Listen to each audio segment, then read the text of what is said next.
नमस्कार, मैं मृदुला श्रीवास्तव सी न्यूज भारत में आपका स्वागत करती हूँ। वक्त हो गया है न्यूज बुलेटिन का।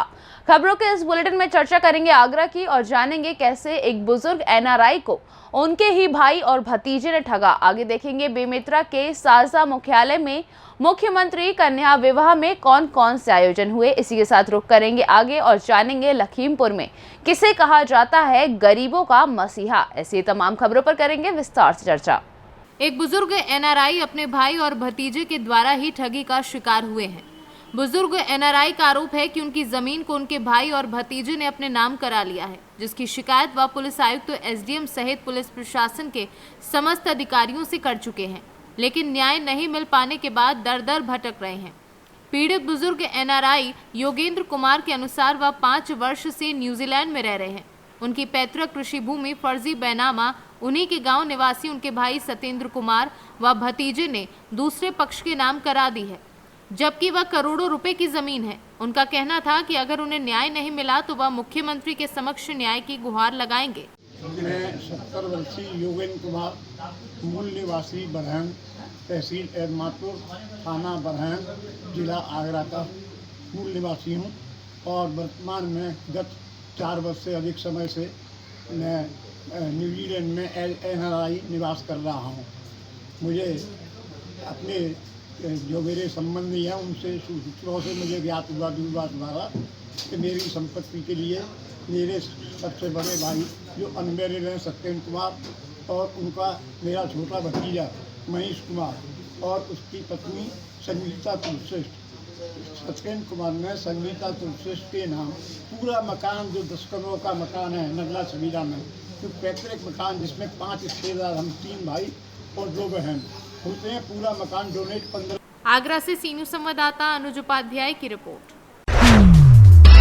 छत्तीसगढ़ सरकार की महत्वपूर्ण योजना मुख्यमंत्री कन्या विवाह योजना के तहत बेमेतरा जिला के साजा मुख्यालय में 20 नव दंपत्ति ने विवाह बंधन के फेरे लिए और आशीर्वाद प्राप्त किया। साजा अंबेडकर भवन में मुख्यमंत्री कन्या विवाह योजना के तहत सामूहिक कन्या विवाह का कार्यक्रम आयोजित किया गया, जहां साजा परियोजना क्षेत्र के 20 नव दंपत्ति को जोड़ों का विवाह संपन्न हुआ। इस कार्यक्रम के दौरान नव दंपत्ति जोड़ों को मंत्रोच्चार के साथ अपनी जीवन की नई शुरुआत करने 7 फेरे पूर्ण किए और विवाह के बंधन में बंध गए।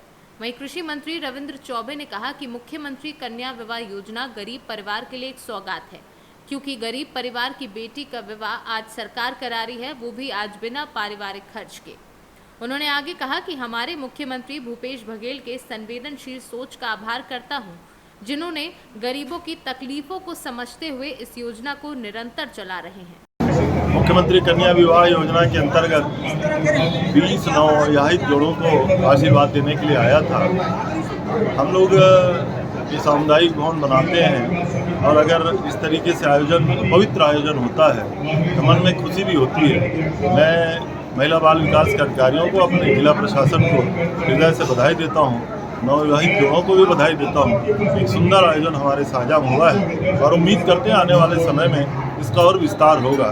अभी 1 अप्रैल से इस योजना का विस्तार आदरणीय मुख्यमंत्री जी ने करते हुए 25,000 की जगह में 50,000 रुपया देने की घोषणा की है। तो आने वाले समय में जो विवाह होंगे उसमें लोगों को और लाभ होगा, इसलिए मैं शुभकामनाएं देता हूँ। बेमेतरा से सी न्यूज संवाददाता संजू जैन की रिपोर्ट। लखीमपुर खीरी विकासखंड बाकेगंज ग्राम सभा सुआबूज में वन विभाग के द्वारा किसानों को नोटिस दिया गया। वन विभाग का मानना है कि जमीन वन विभाग की है, जबकि किसान यहां पर लगभग 80 वर्षों से काबिज हैं। किसानों को सरकारी सुविधाएं जैसे सरकारी आवास, बिजली, पानी की टंकी, कृषि ऋण, अन्य सुविधाएं मुहैया कराई गई हैं। किसानों की समस्या सुनकर विधायक रोमी साहनी चकबंदी ऑफिस लखीमपुर पहुंचकर चकबंदी अधिकारी एसओसी ओमकार अंजोर से किसानों को जारी नोटिस के बारे में वार्ता की। विधायक रोमी साहनी ने कहा कि किसान यहां पर लगभग 80 वर्षों से रह रहे हैं, इनको सभी प्रकार की सुविधाएं मुहैया कराई गई हैं, किसानों को परेशान ना किया जाए। विधायक रोमी साहनी ने किसानों को हर संभव मदद का आश्वासन दिया। लखीमपुर से सी न्यूज संवाददाता रामेश्वर सिंह की रिपोर्ट। भारत सरकार ने डाकघरों को पुनर्जीवित करने का काम प्रारंभ कर दिया है। डाक विभाग का आधुनिकीकरण करने के साथ ही आम लोगों के लिए सुविधाएं भी बढ़ाई जा रही हैं। जिसके क्रम में केंद्रीय वित्त राज्य मंत्री पंकज चौधरी ने महाराजगंज में प्रधान डाकघर का शिलान्यास किया। करीब 1.5 एकड़ भूमि में करोड़ों की लागत से ये डाकघर बनाया जा रहा है, जिसमें लगभग 25,000 से अधिक खाता धारकों को कई प्रकार की सुविधाएं मिल सकेंगी। साथ ही बता दें कि पोस्टल विभाग को सुचारू रूप से चलाए जाने को लेकर शासन प्रशासन गंभीर है, क्योंकि डाकघर भारत सरकार का प्रतीक भी माना जाता है, जिसको लेकर नई तकनीक के साथ प्रधान डाकघर बनाए जा रहे हैं, जिसमें पासपोर्ट से लेकर NEFT व RTGS की भी सुविधा उपलब्ध कराई जाने की तैयारी है। आइए दिखाते हैं क्या कहते हैं केंद्रीय वित्त राज्य मंत्री पंकज चौधरी। शिलान्यास कार्यक्रम किया गया है और इससे क्या फायदा होगा जनता को? देखिए, बहुत दिनों से प्रधान डाकघर की मांग थी यहाँ पर, और आज प्रधान डाकघर यहाँ पर स्वीकृत हुआ। उसका मैं शिलान्यास कार्यक्रम में आया था और निश्चित रूप से प्रधान डाकघर बन जाने के नाते जो महाराजगंज के डाक के संबंध में गोरखपुर तक लोगों को जाना पड़ता था, धन का भी खर्चा होता था और समय का भी खर्चा होता था, अब वो चीज़ें समाप्त हो जाएंगी। और प्रधान डाकघर बनने के बाद कहीं ना कहीं रेलवे काउंटर भी यहाँ खुलेगा, पासपोर्ट का ऑफिस भी एक सेंट्रली महाराजगंज की जनता को लागू होगा। महाराजगंज से सी न्यूज़ संवाददाता आशुतोष द्विवेदी की रिपोर्ट। प्रयागराज मेजा में राहुल गांधी के समर्थन में उतरे कांग्रेसी। उनकी मांगे हैं कि राहुल गांधी की जो सदस्यता रद्द की गई है, उसको लेकर सोनार के तारा पर कांग्रेस द्वारा किया गया धरना प्रदर्शन। रामच बिले मिश्रा जमुआ पार जिला उपाध्यक्ष ने कहा कि ये तानाशाही सरकार के रवैये सही नहीं है। जब तक हमारे राहुल गांधी का सदस्यता वापस नहीं किया जाएगा, तब तक धरना प्रदर्शन चलता रहेगा। आनंद पांडे उरुवा ब्लॉक अध्यक्ष, इन्होंने कहा कि अगर सदस्यता वापस नहीं की जाएगी तो भूख हड़ताल भी की जाएगी। सुमित तिवारी, अंकित पांडे, के भारतीय, कृष्ण भारतीय आदि कार्यकर्ता उपस्थित थे। क्या ये जो अभी आप लोग यहाँ खड़े हुए हैं अपनी मांगों को लेकर, राहुल गांधी जी को लेकर के, क्या है ये? हमारा विरोध है तानाशाही के खिलाफ। हमारे प्रधानमंत्री जी ने जो हिटलरशाही अख्तियार किया है, उन्होंने जो जनता की आवाज़ को दबाने का एक रास्ता चुना है, उन्होंने सच को दबाने के लिए एक तानाशाहियत रवैया जो अपनाया, जो हर जगह पर न्यायपालिका को भी अपने कब्जे में लिया। आज 3-3 साल का मुकदमा जो अभी तक तो नहीं खुला, लेकिन जैसे ही राहुल गांधी ने संसद में सवाल उठाना चाहा कि अडानी से और माननीय प्रधानमंत्री जी के संबंध क्या है, 18,000 करोड़ रुपए कहाँ से आए, उनके 5-7 सवाल हैं जो जनता के बीच के हैं। आज LIC का पैसा गायब है, SBI का पैसा गायब है, सारे पैसे का दोहन करके किसी एक व्यक्ति विशेष को दिया जा रहा है। इसके खिलाफ में जब राहुल गांधी जी आवाज़ उठाते हैं कि गरीबों का धन दुरुपयोग क्यों किया जा रहा है, तो उनकी आवाज़ को जब ये नहीं बंद कर पाए तो इन्होंने सीधे सीधे उनकी सदस्यता समाप्त कर दी। अच्छा, ये बताएं कब तक ये ऐसा मामला चलता रहेगा? जो धरना प्रदर्शन है आप लोगों का, वो कब तक चलता रहेगा? धरना प्रदर्शन चलता रहेगा जब तक इन्होंने अपना वापस नहीं लेंगे सदस्यता। न्याय जब तक हमको नहीं मिलेगा तब तक हम लोग करते रहेंगे। मतलब न्याय में आप लोग बैठे रहेंगे? बैठे रहेंगे जब तक इन्होंने नहीं देंगे। आपका पूरा परिचय? मैं आनंद पांडे, उरुआ ब्लॉक अध्यक्ष, कांग्रेस कमेटी। प्रयागराज से सी न्यूज़ संवाददाता बुद्धसेन वर्मा की रिपोर्ट। जनपद अंबेडकर नगर में पुलिस द्वारा अपराध एवं अपराधियों की रोकथाम हेतु चलाए जा रहे अभियान के क्रम में पुलिस ने अंतर्राज्यीय शराब तस्करों को 308 पेटी अवैध अंग्रेजी शराब, जिसकी कीमत 22 लाख रुपए है, व एक अदद टैंकर के साथ गिरफ्तार कर लिया है। ये चंडीगढ़ के इंडस्ट्रियल एरिया के 11 गोडाउन से नंबर प्लेट चेंज करके 10 टायर वाले पेट्रोल टैंकर में 12,024 बोतल शराब रॉयल जनरल विस्की हरियाणा से स्मगल की गई और इसको छपरा बिहार ले जाने का कार्यक्रम था। इसमें 2 अभियुक्त पकड़े गए हैं, अमित वर्मा और प्रवेश तिवारी, जो सुल्तानपुर के रहने वाले हैं। इसको पकड़ने में हमारी टीम के बेचू यादव, इंस्पेक्टर आलापुर, स्वाट टीम प्रभारी और सर्विलांस प्रभारी वीरेंद्र और अजय ने मेजर रोल प्ले किया है।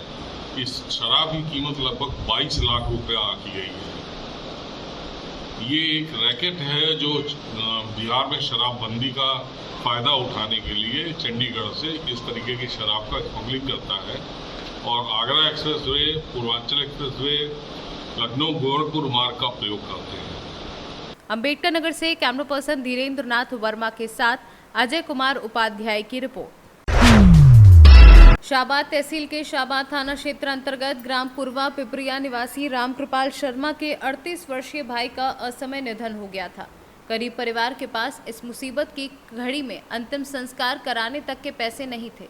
ग्रामवासियों ने तभी समाज सेवी को जानकारी दी व इस बात की सूचना पाकर मिशन आत्मसंतुष्टि के संरक्षक राजवर्धन सिंह राजू भैया ने मदद के लिए हाथ बढ़ाया। उन्होंने तत्काल पोस्टमार्टम हाउस मौके पर पहुंचकर अपने खर्चे से निर्धन परिवार के रामकुमार शर्मा के शव का अंतिम संस्कार करवाया।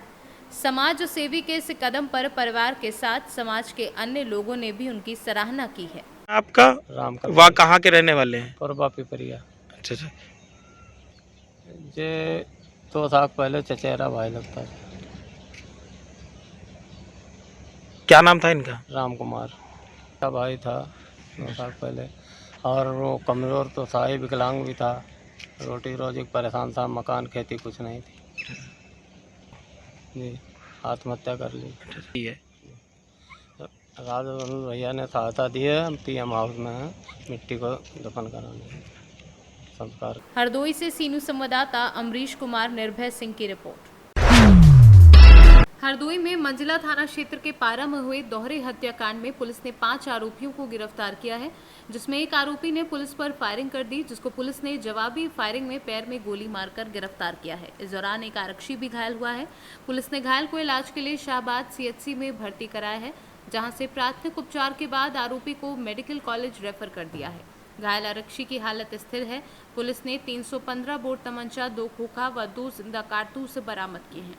आरोपी की निशानदेही पर हत्या में प्रयुक्त हथौड़ा बरामद किया है। घटना का खुलासा करते हुए SP राजेश द्विवेदी ने क्या कुछ कहा, आप भी सुने। ये दिनांक 22 मार्च को ग्राम पारा के 2 व्यक्तियों की हत्या की गई थी थाना मंजिला में। उसमें 10 लोग नामजद हुए थे। विवेचना से उसमें कुछ और नाम प्रकाश में आए हैं और आज पुलिस द्वारा उनमें से 4 नामजद लोग को अरेस्ट किया गया है।